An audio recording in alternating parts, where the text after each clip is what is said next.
Hello friends, rising M में आपका स्वागत है। रीट 2025 साइंस के लिए हमने टॉपिक वाइज एमसीक्यूज की जो सीरीज शुरू की थी, उसमें आज का हमारा टॉपिक है जंतु प्रजनन एवं किशोरावस्था प्रजनन की विधियाँ। यानी कि बायोलॉजी में हमारा साइंस का जो नया टॉपिक जुड़ा है, 2-3 जुड़े थे, उनमें से ये हमारा टॉपिक है। इसके आज हम 15 मोस्ट इम्पोर्टेंट क्वेश्चन देखने जा रहे हैं जो हमारे आने वाले एग्जाम की दृष्टि से बहुत ज़्यादा इम्पोर्टेंट है। तो अब बिना किसी भी क्वेश्चन को मिस किए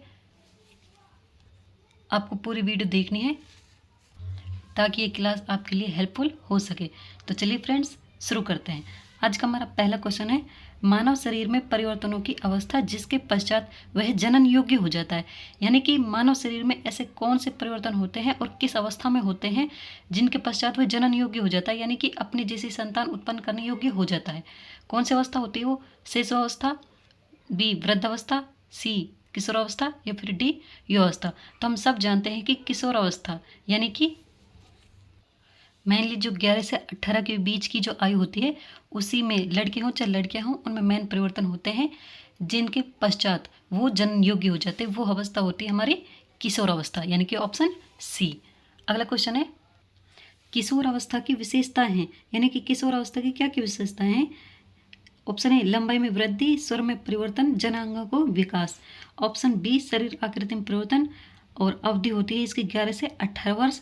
ऑप्शन सी श्वेत व तेल ग्रंथियों की क्रियाशीलता या फिर ऑप्शन डी उपरोक्त सभी।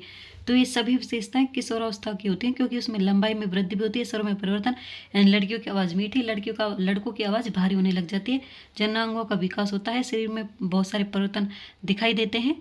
और अवधि हमने चर्चा की थी कि 11 से 18 वर्ष की इसकी होती है। और आपने देखा होगा कि जब किशोरावस्था में बालक या बालिका होते हैं तो उनके चेहरे पर एक अलग सी चमक और तेल से रिसा उत्सा होता रहता है, मतलब हल्का मामूली सी चमक होती है उनके ऊपर, वही होती है श्वेत ग्रंथियों का उनका विकास होता है। तो यानी कि ये सभी किशोरावस्था की विशेषता है, यानी कि ऑप्शन डी। क्वेश्चन 3 है, किशोर अवस्था में कौन से परिवर्तन होते हैं। ऑप्शन ए अंडाशय का आकार बढ़ना, ऑप्शन बी अंडाशय से अंडाणुओं का निर्मोचन, ऑप्शन सी वृषण विशेषण का पूर्ण विकास या फिर ऑप्शन डी उपरोक्त सभी। तो लड़कियों में अंडाशय का आकार बढ़ता है और अंडाशय से अंडाणु का निर्मोचन यानी कि मासिक चक्र शुरू हो जाता है, बिल्कुल सही बात है। वृषण, लड़कों में वृषण विशेषण का पूर्ण विकास हो जाता है, यानी कि सभी परिवर्तन किशोरावस्था में होते हैं, ऑप्शन डी राइट। क्वेश्चन 4 है, अंडाशय द्वारा उत्पन्न युग्मक है, यानी कि लड़कियों में जो अंडाशय होता है उससे उत्पन्न युग्मक क्या होता है। अंडाणु, शुक्राणु, हार्मोन या फिर एंजाइम। तो हम जानते हैं कि अंडाशय के द्वारा अंडाणुओं का उत्पादन होता है और शुक्राणुओं का निर्माण होता है वृषण में, लड़कों में। तो ऑप्शन ए। और क्वेश्चन 5 है, निम्न में से नर हार्मोन है, यानी कि इनमें से नर हार्मोन कौन सा है। Option A oestrogen, option B auxin, option C testosterone या फिर ऑप्शन डी इंसुलिन। तो हम जानते हैं कि नर में टेस्टोस्टेरोन होता है। इसको कैसे याद करेंगे? देखो, लड़कों को हमेशा टेस्ट देना पड़ता है ज़िंदगी के हर मोड़ पर, यानी कि नर को टेस्ट देना ही पड़ता है। तो नर में टेस्टोस्टेरोन और एस्ट्रोजन होता है लड़कियों का। लड़कियां हमेशा एस में रहती हैं लड़कों की बजाय, इसलिए उनमें एस्ट्रोजन हार्मोन होता है और लड़कों को टेस्ट देना होता है, इसलिए उनमें टेस्टोस्टेरोन हार्मोन। अग्नाशय की बीटा कोशिकाएं स्रावित करती हैं, कौन सा हार्मोन स्रावित करते हैं। इंसुलिन, थायरोक्सिन, एड्रेनलिन हार्मोन या फिर प्रोजेस्टेरोन। तो अग्नाशय की बीटा कोशिकाएं इंसुलिन हार्मोन का स्रावन करती है, यानी कि ऑप्शन ए। देखो इसको कैसे याद करेंगे, बीटा इंसुलिन बीटालिन, इसको पढ़ लो बीटालिन, बीटालिन इंसुलिन बीटालिन। क्वेश्चन 7 है, लड़कों के गले का उभरा भाग कहलाता है, यानी कि लड़कों में गले का थोड़ा सा उभरा हुआ जो भाग होता है क्या कहलाता है। ऑप्शन ए कंडमणि, option B Adam's apple, option C गलघोटू या फिर ऑप्शन डी ए वी बी दोनों। तो लड़कों में गले का उभरा भाग कंडमणि और एडम सेपल दोनों कहलाता है, ये दोनों कह सकते हैं हम उसको। देखो ये तो एक रोग होता है गलघोटू, तो ये नहीं होता, ये कहते हैं, यानी कि ऑप्शन ए व बी दोनों सही, कंडमणि व एडम्स एप्पल।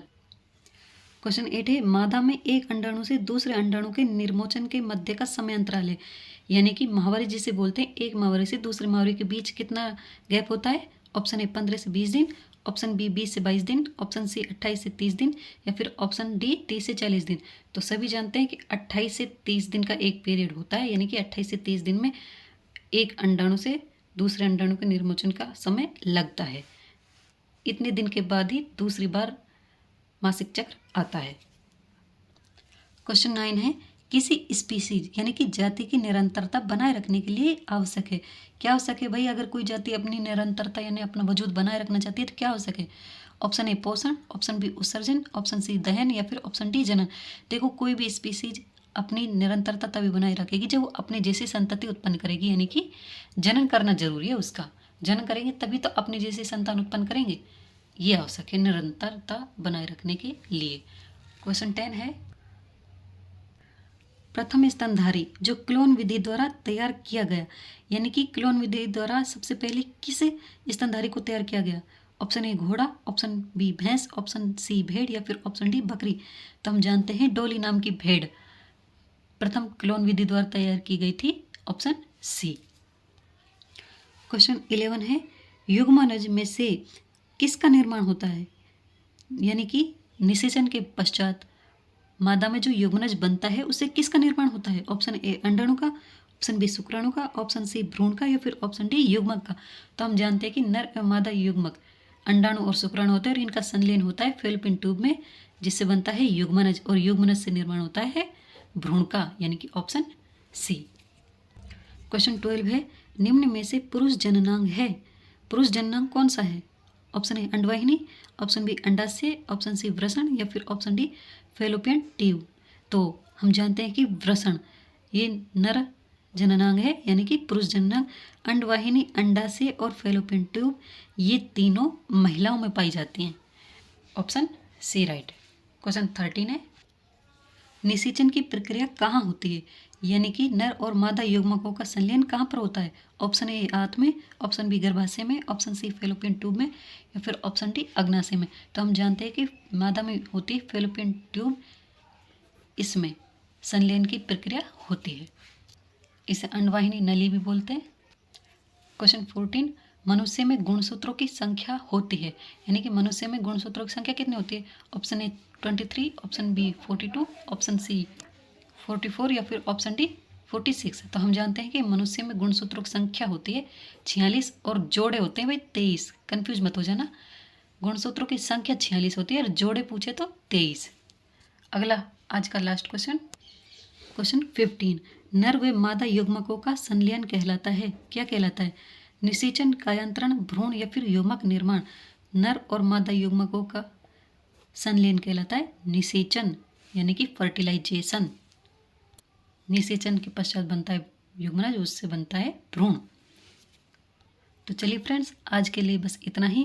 उम्मीद करता है आपको क्लास पसंद आई होगी। मिलते हैं आपसे अगली क्लास में, तब तक के लिए अपना ध्यान रखिएगा और चैनल को सब्सक्राइब और दोस्तों के साथ शेयर जरूर करें। धन्यवाद।